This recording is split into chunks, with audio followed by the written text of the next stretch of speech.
రూ. 100 ఛార్జీలో పెద్దపల్లి, మంచిర్యాల్, హన్మకొండ 3 డిస్టిక్ల నుంచి నలుగురం ఒక ప్రసిద్ధ దేవాలయానికి వెళ్ళి వచ్చాము.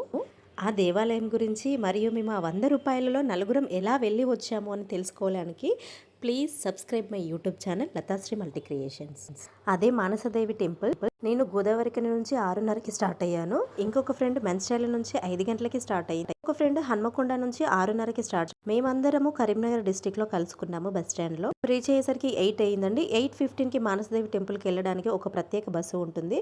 ఆ బస్సు టెంపుల్ ముందరనే మనల్ని దించుతుంది. అది గన్నేరువరంకి వెళ్లే బస్సు. ఆ బస్సు కాసింపేట్ విలేజ్ నుంచి వెళ్తుంది. కంపల్సరిగా టెంపుల్కి ముందే దించుతుంది మనల్ని. పారాని పెట్టుకున్న తర్వాత లోపలికి అడుగు పెట్టాల్సి ఉంటుంది. రూ. 100 ఎలా ఖర్చు అయ్యాయంటే జస్ట్ ఆటో ఛార్జీలు అండి. మేము ఇంటి దగ్గర నుంచి బస్ స్టాండ్కి వెళ్ళడానికి రూ. 50, మళ్ళీ దర్శనం తర్వాత బస్ స్టాండ్లో దిగి ఇంటికి రావడానికి రూ. 50 అంతే.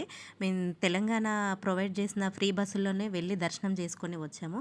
ఇది ఒక అద్భుతమైన అవకాశము. ఎన్నో రోజులకి మేము అనుకున్న కళ ఫ్రీ బస్సు ద్వారా నెరవేరింది. మానసదేవి అమ్మవారిని నాగదేవతగా భావిస్తారు. ఇక్కడ లింగాలకి అభిషేకం చేయడం ఒక ప్రత్యేకమైన ఆచారం. మంచిర్యాల ఫ్రెండ్ ఎంతో శ్రద్ధగా స్వర్పాలకు లింగాలకి అభిషేకం చేస్తుంది. అమ్మవారి నామస్మరణము అలాగే ఆ శివయ్య నామస్మరణం చేసుకుంటూ మేము అభిషేకాన్ని పూర్తి చేసాము. ఇంటి దగ్గర నుంచి చెంబు తీసుకెళ్తే కొంచెం బెటర్ అండి. అక్కడ చెంబు దొరకడం కొంచెం కష్టంగా ఉంటుంది. ఇంకా మావోడైతే చేస్తూ చేస్తూ చెంబు కూడా దాంట్లోనే వదిలేశాడు. ఈ హన్మకొండ ఫ్రెండ్ కొంచెం సుకుమారి, తను చేసేసరికి లేట్ అయింది.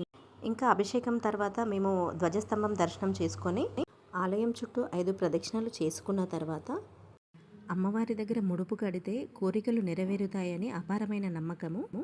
ముడుపుకి రూ. 100 టికెట్ ఉంటుంది. మేము ఆ టికెట్ తీసుకొని ఇంకా లోపలికి వెళ్ళి మా ముగ్గురికి తీరని కోరికలు ఉన్నాయండి. అందుకే మేము ముడుపు కట్టాము. ఆలయం లోపలికి వెళ్ళగానే మనకు వినాయక స్వామి దర్శనం ఇస్తాడు. వినాయక స్వామిని దర్శనం చేసుకొని అలా లోపలికి వెళ్ళి ఇంకా మనం ముడుపు కట్టడానికి అక్కడ కూర్చోబెడతారు. కూర్చోబెట్టి మనకి రూల్స్ అండ్ రెగ్యులేషన్స్ చెప్తారు. వాళ్ళు చెప్పినట్టుగానే చేసి మనసులో అమ్మవారిని మొక్కుకొని ముడుపు కట్టేసి దాన్ని తీసుకెళ్ళి అక్కడ ధ్వజస్తంభం దగ్గర కట్టాలి. మా కోరికలు ఎంత బలంగా ఉన్నాయంటే చూడండి, మేము ఒక్కొక్క ముడిని ఎంత శ్రద్ధగా ఎంత బలంగా వేస్తున్నామంటే ఎలాగైనా సరే మా కోరిక నెరవేరాలి అన్న సంకల్పంతో మేము కడుతున్నాము. అసలు అక్కడ కట్టడానికి ప్లేస్ లేదు. అయినా సరే ప్లేస్ వెతుక్కొని మరి ముడుపు అనేది చాలా బలంగా కట్టాము ముగ్గురము.